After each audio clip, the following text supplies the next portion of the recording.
Alpha Group presents The Next Big Thing, accompanied with the comic book editing theme, featuring works by Cameron Bogart, Glinda Casey, Chris Lanigan, Jessica Blackmore, and Ty Leisure.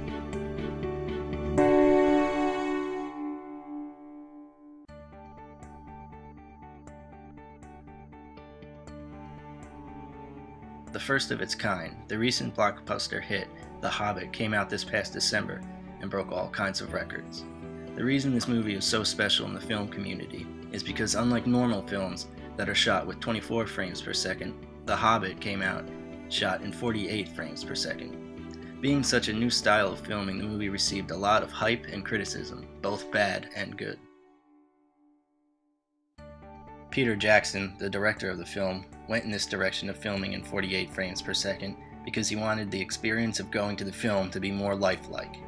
He also goes on to say that this is not the end of this type of filming and that the technology is going to keep evolving. People are just going to have to judge the films for themselves.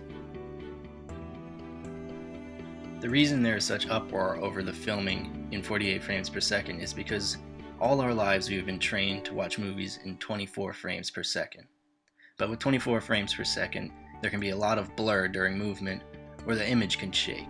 With 48 frames per second, this blur and shake is eliminated. It is also said that the high frame rate will make watching 3D movies less of a strain on the eyes. Some critics said that the high frame rate looked so real that you could see everything that made the movie fake, like the painted sets and prosthetic noses. Though the style was great for landscape and battle scenes, people just could not get past how real everything looked. Even though there is all this criticism, this style of filming is not going away. In this video clip you are about to see, James Cameron discusses how he will be filming Avatar 2 and 3 in this style, and that there needs to be a change. We showed 48 and 60. They're both highly superior to 24. What I think is clear is we've got to get off 24. Whether we land on 48 or we go all the way to 60, that's what we're in discussion. Just like changing from black and white to color or filming in 3D, 48 frames per second is here to stay. We already know that Peter Jackson will be filming the rest of the trilogy this way, and with James Cameron coming out saying he's filming Avatar 2 and Avatar 3 in the same style, it is only a matter of time till it catches on. The next wave of visual entertainment is already in the form of 4D cinema. Hollywood is converting blockbuster films into 4D. It takes 16 to 20 days to program the 4D effects into a movie using special software to control such things as personal speakers and vibrations of the seats. The biggest 4D film was Kung Fu Panda, the martial art cartoon adventure. Some of the effects that was used for this film was butt tickler and back tickler to allow the viewers to feel the effects of Poe when he gets hit or falls down. At the end, bubbles effects was used. The film Pirates of the Caribbean, some effects was water sprinkler. The film Dog of the Moon, they used an effect to smell the scent of burnt rubber. Some effects of explosive are used for movies to stimulate the film environment to put the viewers in the middle of the screen environment. 4D can use wind effects so the viewer can feel the position of the simulation and the authenticity of the environment. Captain Nye studied the point of view of the alien ship when deciding how best to insert effects. Should the seat rock side to side or sway back and forth to stimulate the ship's falling? How violent should they gyrate when debris and fireballs hit the ground? Should the giant fan in the theater emit one blast of wind or two? When should the canister release the gunpowder smell? The technology and entertainment companies hope to furnish nearly 200 U.S. movie theaters around the globe and reach 800 auditoriums by 2018 with the new system known as 4D, with equipment that removes seats and emits scents and perfume along with other effects.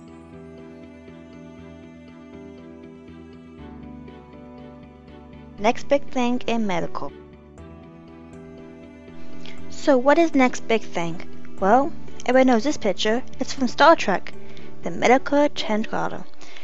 That's right, we finally found a way to make it. And it's called the Scandal Scott. So what is the Scandal Scott system? It's a unit, tiny hardware device that reads your vital health information on contact. You simply place it on the left temple. In less than 10 seconds, it reads your pulse, your heart rate, electrical heart activity, temperature, and blood oxygen.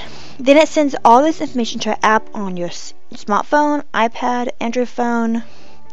You can store this information for later use for your doctor, or if you need to keep track of it for other reasons. So, how was this thing invented? Walter D. Burnham, the Bremen German, found it after working on several high-tech projects. He tinkered around the ICU and became so knowledgeable he eventually assisted some of the nurses there who often were confused by the information themselves. Walter thought that there was need of something that would be able to monitor anyone's health anywhere with ease and at low cost. Walter watched too much Star Trek in his college years. He wanted to make a trench-quarter, so he did. So Walter started working on what will come Scott, ScanFlu, and ScanFlow. He assembled 4 teams of specialists in the NASA Research Center in Montefiore, California. Each team engineer, chemist, doctor, and mathematician, software engineer worked together to come up with a new smart way to not only to monitor vitals but to detect actual infections within seconds. This person health equation is simple. It will cost about $150 when it appears at the end of 2013 after the government approves it. Along with Scott, there is ScanFlu and ScanFlow. These are still in rough prototype stage, so there's not a lot of information on them, but you can visualize them. ScanFlow, imagine a disposable blue plastic rectangle with a QR code and a window that reveals paper swatches and color coding targets, similar to a pregnancy test. Basically, you're going to pee on it and it's going to change colors, and whatever the color is what you have.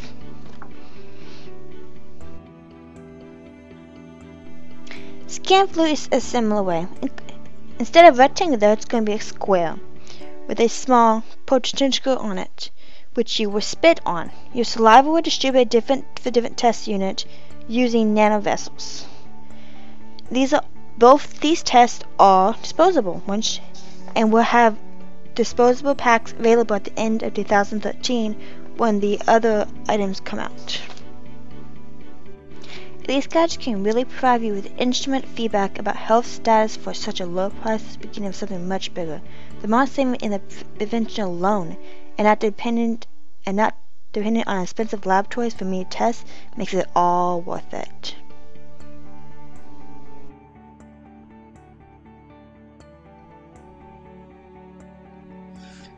If you've been born within the last 30 or 20 years, it's safe to say that you've played or at least have been familiar towards video gaming. Since the early years of Atari, gaming has come a far way commercially and critically.